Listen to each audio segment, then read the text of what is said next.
Brain injuries are very difficult to diagnose. They're not always apparent from an X-ray or an MRI. Doctors and neuropsychologists and neurologists have a very difficult time in diagnosing a brain injury. That's because after a concussion, the symptoms of a brain injury, like loss of memory, depression, lack of being able to think clearly the way you did before, are not always apparent until months later after an injury.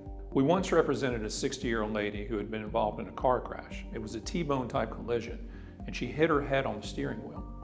Now at the scene, she didn't lose consciousness, and it didn't seem like she had a brain injury. But in the weeks and months later, her memory started to fade very, very rapidly. She had depression, she had confusion.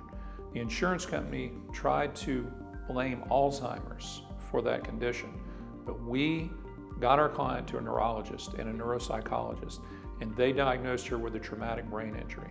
We settled that case for a very substantial amount of money to compensate her fully for her injury. As sports concussions have shown us, sometimes it takes a long time for the symptoms of a brain injury to fully manifest themselves. So if you've had a concussion from a car wreck, come see us, because once you settle your case, you can't come back and reopen it later if the injury turns out worse than you first thought.